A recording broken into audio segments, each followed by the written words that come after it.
As Israel intensified its mass starvation campaign in Gaza, people all over the world got fed up with the lack of movement from their governments to do anything about these crimes. So they set sail to Gaza themselves to break the siege. This culminated most recently in the global Flotilla, which had over 40 ships with activists on board from all over the world. Unfortunately, the Israelis attacked the flotilla in international waters, abducting the activists on board. However, this is far from over. As we are recording this, there is another mission making its way to Gaza.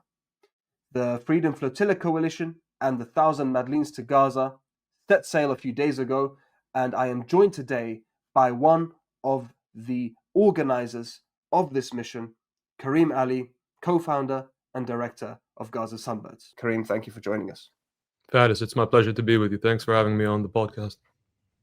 So, first of all, we witnessed what you called, just before we started, an insane saga with the Global Flotilla. Could you give us a little bit of your kind of impressions and your thoughts about what happened over these last few days, considering the mission your team is about to undertake? Yeah, for sure. So, as you rightfully said, there's been a flotilla movement happening around the world. The first flotillas actually left all the way back in 2008. And it's been a long time now, with more and more flotillas happening over the years, and it's kind of coalesced into the Samud Flotilla. There's also the Thousand Madleens, and then there's the Freedom Flotilla Coalition. And these are now 3 groups globally which are organizing boats to go and sail towards Gaza to break the illegal siege. Now, this is huge. So yeah, the most recent wave of the flotillas has been the largest wave in history. It's the Samud Flotilla, and like you said, there's been more than 40 ships that have been trying to sail towards Gaza to break the siege. As exactly what happened in the past, no one was surprised. The Israelis intercepted the vessels and arrested more than 200 people from over 45 different nations around the world. And they're now being held hostage in Israeli prisons for trying to deliver humanitarian aid. The full trip was legal, actually. The only person who broke the law was Israel, by taking them in international waters, by preventing the aid from reaching the shores of Gaza.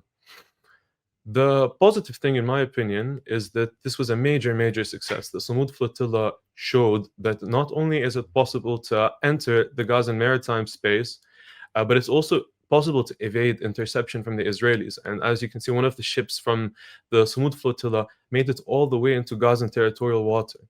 And this just shows that there is actually limitation on how much the Israelis are able to combat at once. You know, they're human beings. It's a human army in the end of the world.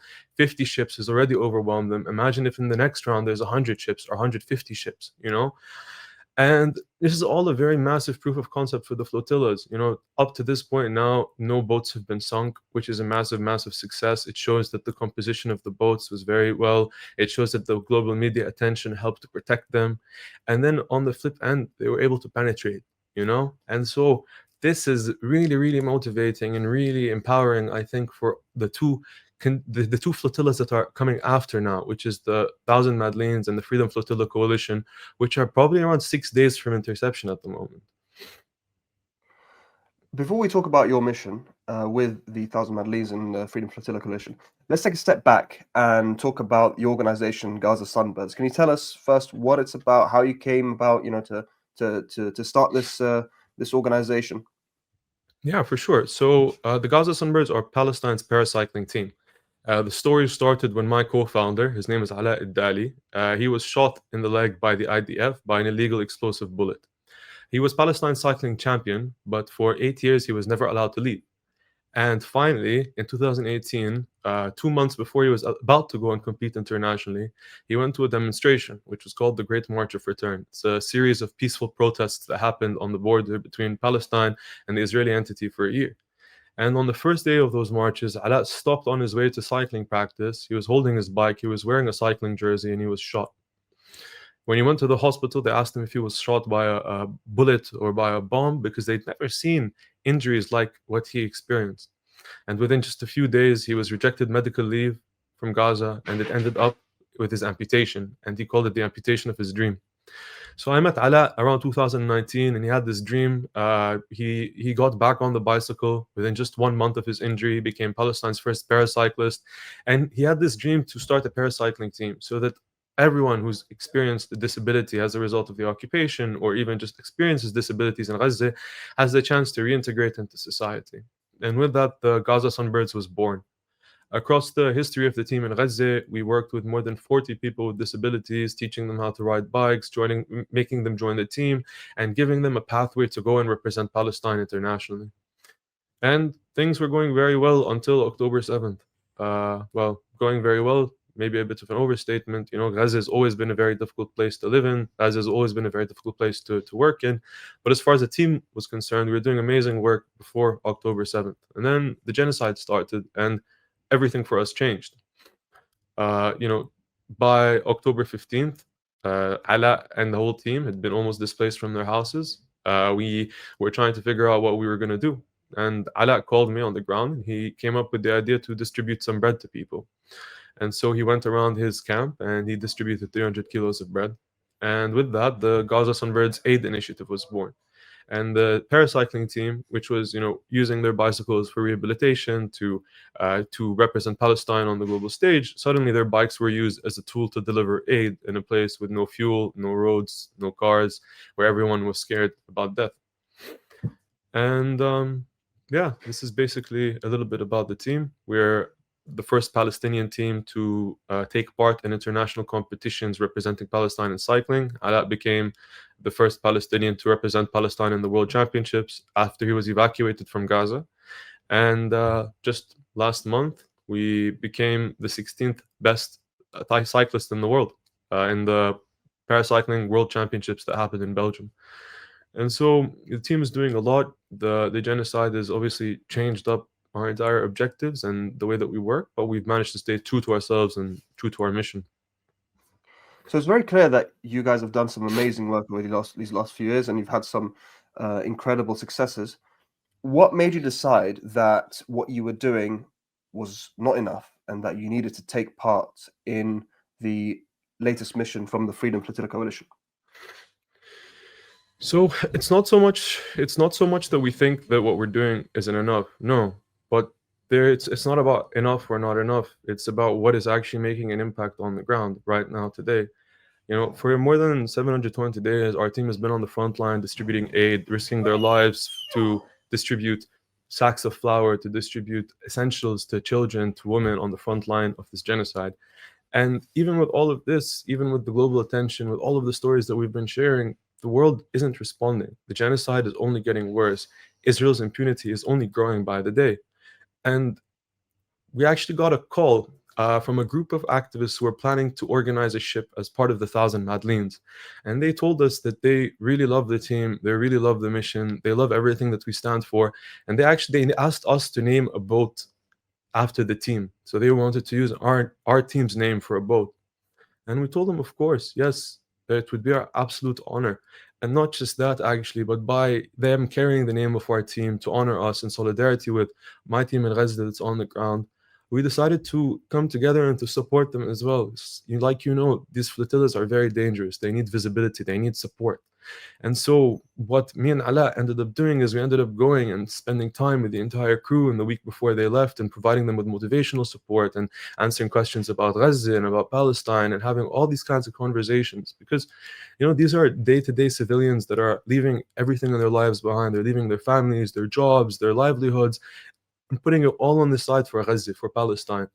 And it's not an easy thing to do. And, you know, we were hoping that with our presence, with the story of Ala, with everything that we've been through, that we'd be able to help in this mission. And, you know, they've already been at sea now for about 5 days, 6 days now. And we've been with them every step of the way, following their journey, working with them on narrative pieces and trying to build the story of the flotillas. It's a real honor to be able to support them. Could you tell us a bit about the reasons why you decided to not partake in the flotilla yourself? Yeah, for sure. So I'm a Palestinian. I'm the child of Palestinian refugees. I tried to visit Palestine for my first time in 2023 before October 7th happened, and I was rejected entry by the Israelis. I was actually held by 24 hours, and then I was deported, and I was deported with a security ban. So I was considered a threat to public safety, security, and order. And what that means is that effectively, not only would they be trying to get aid in, which is like fully legal, but also someone who is illegal to go into the country to try to smuggle them in if I was on board the vessel. And that's really risky for me, and it's really risky for the people that I would go on the boat with as well. And in these kinds of missions, everybody has their place. I wish I could be on the boats with them. Maybe in future waves, if the waves are bigger and more successful and we're able to break the siege, I would be honored to go and to meet my team on the ground, who I've never had the chance to meet, despite working with them for 5 years now, 6 years now.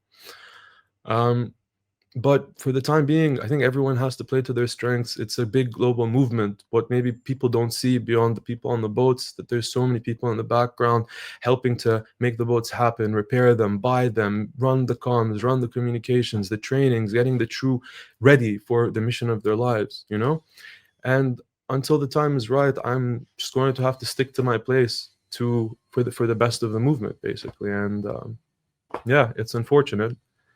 But it's always unfortunate that Palestinians can't return home. It's nothing new. We've had similar sentiments from people on the Samud flotilla.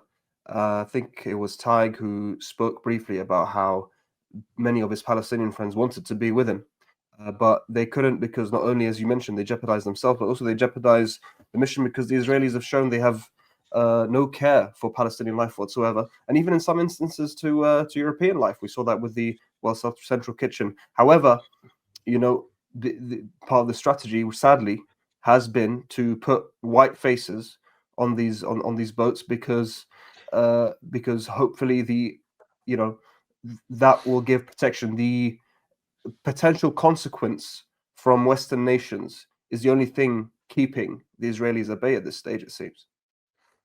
Yeah, I mean, if anything, that's even more evidence towards the racism of the Israeli state. Like, you have all of these people of color that are know they would be putting their life basically on the line because the state will discriminate on them based on their race. As a Palestinian man, I will not be treated the same as everybody else. Of course not. We've always known that, Um, it's heartbreaking because, of course, no one more than us wants to go home. No one more than us wants to be able to break the siege, to meet with our friends, with our family members, with the people that are dear to us in Gaza or in the West Bank. But yeah, this is our reality, and I hope that breaking the siege means a lot of things, and to people like me and you, Faris, breaking the siege means that maybe one day we can visit. The siege is more than just about aid. The siege is also about movement of people. It's about the movement of dreams. It's about someone in Gaza being able to come up with an idea that they want to do a business in Egypt with Gaza and go and do it, or a business in Jordan, or to dream of going and competing, in a race somewhere, or to get their children to a school because there are no schools left in Gaza, to get their mother to go to a hospital. The siege, yes, it's about the access of food, but as long as we're just talking about food, we're arguing about what rations are being allowed into the prison and who gets to control them, right? It's not about that. It's about full liberation, full freedom. How can I go home? How can you go home? And that, I think, that to Palestinians is like the deeper part of this mission. That's my own, my dreams is, when we think about breaking the siege, it's about everything. It's about the right of return. It's about the end of the genocide. It's about the end of the mass starvation. It's all of these things in one. Talking about dreams is really powerful in a way, I believe. That these missions aren't just about getting food in, but about making dreams come true. And given that the Samud flotilla was illegally boarded and the activists were illegally abducted by Israel over these last few days, what is your message to the world to not only keep this dream alive, but also to help move forward with missions to breaking the siege? Yeah, I mean, my message is simple. In our history as a movement, there's not been a single movement that's been able to mobilize this much military intervention in the face of the genocide. Okay, the Spanish ships turned back. Okay, the Italian ships turned back. Okay, the Greek ships turned back. Do you understand the impact of what it meant to have them in the water to begin with? Like, this is the start of something that we can see is working. We can see that when day-to-day we can see that when day-to-day civilians from countries which have power are able to put themselves in harm's way in the front line, that their states are forced to respond. We see strikes, general strikes called across all of Italy, blocking literally one of the main arteries into Europe for goods, for food, for everything. We see protests breaking out in Spain, protests breaking out in France, protests breaking out in London, in Greece, all to support this flotilla. And I think this is two fronts of it. One is just, you know, the marvel of what these people are attempting to do by breaking the siege, that's capturing the world's attention, that's unifying us under one very clear objective, you know. But on the other hand, it's actual hope. It's hope seeing that these missions are progressing, that the Israelis are not able to kill that they have to stick to humanitarian law to a certain extent to protect their long-term interests. And so the biggest message is these boats, they work, right? We just saw 50 boats go through almost, or 50 boats are going to go through by the end of this month. And we're going to see that they're all going to make it towards the territorial waters. Everyone's going to get off, I hope, safe. Everyone, I hope, is going to be released from Israeli prisons. And those that aren't, they need to keep the pressure on this movement up for them as well, so that they don't stay stuck there, you know? Now it's at a point where we know that the boats can get there safely. So next time, I hope everyone now is thinking, I can do it. I can do it. I can raise $50,000 or $60,000 and get a boat. It's not super expensive. I can get a crew together of people who would be interested to help with fixing the boats or to help with supporting this movement in some way, some shape, some form. And there's absolutely no reason why the next round of ships can't have 100 ships or 200 ships in it or 300 ships in it. In just 3 months, they were able to put together 50 between all of these movements. And so I think that's the base of it. My message is this stuff works. We need to do more of it. Come together. Let's try to get the next wave together now, and let's keep putting pressure. Absolutely, and I implore everyone to follow Gaza Sunbirds, the great work they do. Follow the FFC and Thousand Madleens to Gaza campaign, the mission that's ongoing. They have a tracker just like the Samud Flotilla tracker, and just like the tracker of the previous missions before it. So make sure to follow up and keep speaking about the most recent mission. Keep your eyes on it, and we do what we can, and we pray for the best. And Karim, it's been a pleasure, absolute pleasure. Thank you so much for joining us. My absolute pleasure. Thank you so much for having me, Faris.